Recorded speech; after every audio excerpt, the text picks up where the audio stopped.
I'm here to talk to you today about a story that we have all been conditioned to believe is not possible. It's a story about a living, breathing startup flourishing in an unlikely environment, the United States government. Now, this startup is fundamentally beginning to disrupt the way government does business from the inside out. But before I get there, let's start with the problem. For me, the problem begins with the number, 137. 137 is the average number of days a veteran has to wait to have benefits processed by the VA. 137 days. Now, in order to file that application in the first place, she has to navigate over 1,000 different websites and over 900 different call-in numbers, all owned and operated by the United States government. Now, we live in times of incredible change. The private sector is constantly changing and improving itself all the time. For that matter, it's removing every single inconvenience in my life that I could possibly think of. I could be sitting on my couch in my apartment, and from my phone, I can order a warm, gluten-free meal that can arrive at my door in less than 10 minutes. But meanwhile, a working mother who depends on food stamps to support her family has to complete an arduous, complicated application, which she might not even be able to do online. And the inability of her to do that same work from her couch means that she might be having to take days or hours off of work that she can't spare. And this growing dichotomy between the beneficiaries of the tech revolution and those that's left behind is one of the greatest challenges of our time.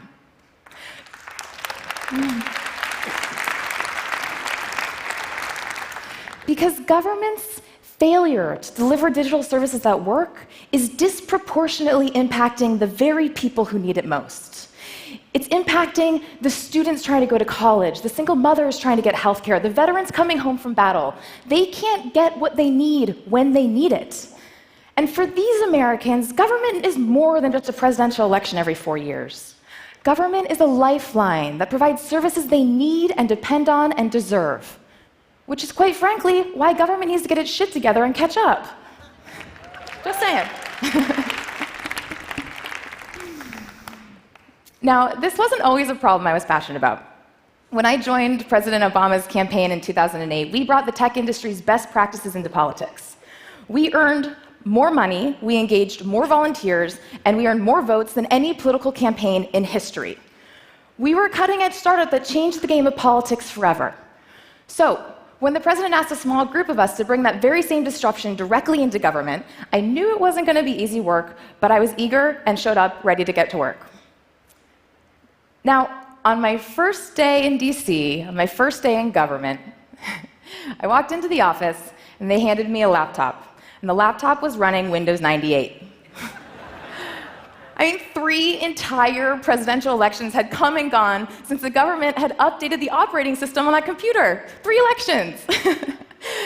Which is when we realized this problem was a whole lot bigger than we ever could have imagined. Let me paint the picture for you. The federal government is the largest institution in the world. It spends over $86 billion a year, $86 billion, on federal IT projects. For context, that is more than the entire venture capital industry spends annually on everything. Now, the problem here is that we, the taxpayers, are not getting what we pay for, because 94% of federal IT projects are over budget or behind schedule. 94%. For those of you keeping score, yes, the number 94 is very close to 100. There's another problem. 40% of those never end up seeing the light of day. They are completely scrapped or abandoned. Now, this is a very existentially painful moment for any organization, because it means as government continues to operate as it's programmed to do, failure is nearly inevitable. And when the status quo is the riskiest option, that means there is simply no other choice than radical disruption. So, what do we do about it? How do we fix this? Well, the irony of all of this is that we actually don't have to look any further than our backyard, because right here in America are the very ideas, the very people who have swept our world into a radically different place than it was 2 decades ago. So, what would it look like if it was actually as easy to get student loans or veterans benefits as it is to order cat food to my house? What would it look like if there was an easy pathway for the very entrepreneurs and innovators who have disrupted our tech sector to come and disrupt their government. Well, my friends, here's where we get to start to talk about some of the exciting new formulas we've discovered for creating a change in government. Enter the United States Digital Service. The United States Digital Service is a new network of startups, a team of teams, organizing themselves across government to create radical change. The mission of the United States Digital Service is to help government deliver world-class digital services for students, immigrants, children, the elderly, everybody, at dramatically lower costs. We are essentially trying to build a more awesome government for the people, by the people, today. We don't care. Thank you. Who doesn't want a more awesome government, right? We don't care about politics. We care about making government work better because it's the only one we've got. Now, you can think of our team, well, it's pretty funny. You can think of our team a little bit like the Peace Corps meets DARPA meets SEAL Team 6. We're like the Peace Corps for nerds, but instead of traveling to crazy, interesting, far-off places, you spend a lot of time indoors, behind computers, helping restore the fabric of our democracy. Now, this team, our playbook for the United States Digital Service, is pretty simple. The first play is we recruit the very best talent our country has to offer and recruit them for short tours of duty inside government. These are the very people who have helped build the products and companies that have made our tech sector amongst the most innovative in the world. Second, we pair these incredible people from the tech core with the dedicated civil servants already inside government on the ground creating change. Third, we strategically deploy them in a targeted formation at the most mission-critical, life-changing, important services that government offers. And finally, we give them massive air cover from the leadership inside the agencies all the way up to the president himself to transform these services for the better. Now, this team is beginning to disrupt how government does business from the inside out. Now, if you study classic patterns of disruption, one very common pattern is rather simple. It's to take something that has become routine and standard in one industry and apply it to another where it's a radical departure from the status quo. Think about what Airbnb took that was normal from hospitality and revolutionized my apartment. The United States Digital Service is doing exactly that. We are taking what Silicon Valley and the private sector has learned through a ton of hard work about how to build planetary-scale digital services that delight users at lower cost, and we are applying that to government where it is a radical departure from the status quo. Now, the good news is it's starting to work. And we know this because we can already see the results from some of our early projects. Things like the rescue effort of healthcare.gov when that went off the rails. Fixing healthcare.gov was the first place that we ran this play.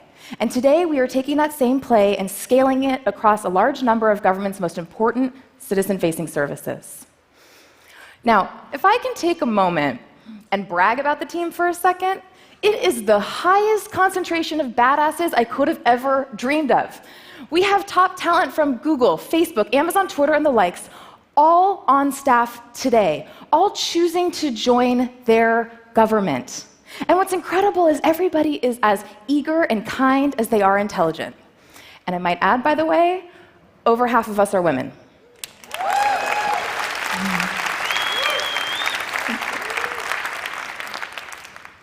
So the best way to understand this strategy is actually to walk through a couple examples of how it's working out in the wild. So I'm going to give you 2 examples quickly. First one is about immigration. This, my friends, is your typical immigration application. Yes, you guessed it, it's almost entirely paper-based. In the best case, the application takes about 6 to 8 months to process. It is physically shipped thousands of miles between no less than 6 processing centers. Now, little story. About a decade ago, the government thought that if it brought the system online, it could save taxpayer dollars and provide a better service, which was a great idea. So, the typical government process began. 6 years and $1.2 billion later, no working product was delivered. 1.2 billion with a B. Now, at this point, the agency responsible, U.S. Citizenship and Immigration Services, could have kept pouring money into the failing program. Sadly, that's what often happens. That's the status quo today. But they didn't. The dedicated civil servants inside the agency decided to stand up and call for change. We deployed a small team of just 6 people, and what many people don't know is that's the same size as the rescue effort of healthcare.gov, just 6 people. And that team jumped in side by side to support the agency in transitioning this project into more modern business practices, more modern development practices. Now, in non-tech speak, what that basically means is taking big multi-year projects and breaking them up into bite-sized chunks, so that way we can reduce the risk and actually start to see results every couple of weeks instead of waiting in a black box for years. So, within less than 3 months of our team being on the ground, we were already able to push our first products to production. The first one, this is the Form I-90. This is used to file for your replacement green card. Now, for immigrant visa holders, a replacement green card is a big deal. Your green card is your proof of identification, it's your work authorization, it's the proof that you can be here in this country. So waiting for 6 months while the government processes the replacement is not cool. I'm excited to tell you that today, you can now, for the first time, file for a replacement green card entirely online without anyone touching a piece of paper. It is faster, it is cheaper, and it's a better user experience for the applicant and the government employees alike.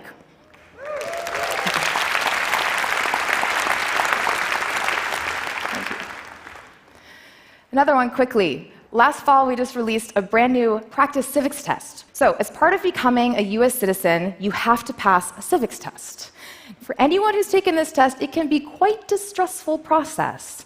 So, our team released a very easy, simple-to-use tool in plain language to help people prepare, to help ease their nerves, to help them feel more confident in taking the next step in pursuing their American dream. Because all of this work on immigration, is about taking complicated processes and making them more human. The other day, one of the dedicated civil servants on the ground said something incredibly profound. She said that she's never been this hopeful or optimistic about a project in her entire time in government. And she's been doing this for 30 years. That is exactly the kind of hope and culture change we are trying to create. Now, for my second example, I want to bring back to veterans for a second, and what we are doing to build them a VA that is worthy of their service and their sacrifice. I'm proud to say that just a few months ago, we released a brand new beta of a new website, vets.gov. Vets.gov is a simple, easy-to-use website that brings all of the online services a veteran needs into one place.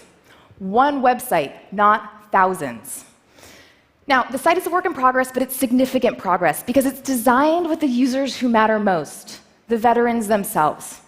This might sound incredibly obvious, because it should be, but sadly, this isn't normal for government. Far too often, product decisions are made by committees of stakeholders who are doing their best to represent the best interest of the user, but they're not necessarily the users themselves. So our team at the VA went out, we looked at the data, we talked to veterans themselves, and we started simple and small with the 2 most important services that matter most to them: education benefits and disability benefits. I'm proud to say that they are live on the site today, and as the team continues to streamline more services, they will be ported over here and the old sites will be shut down.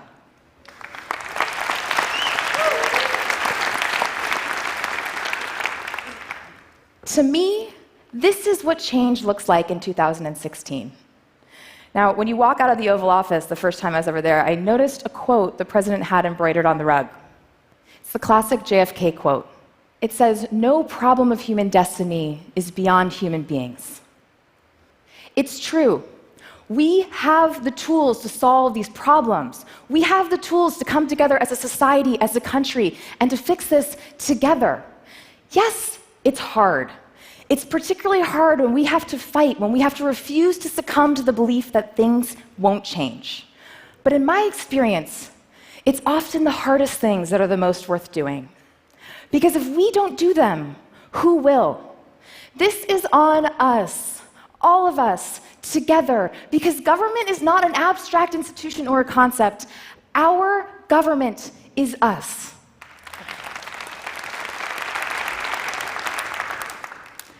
Today, it is no longer a question of if change is possible.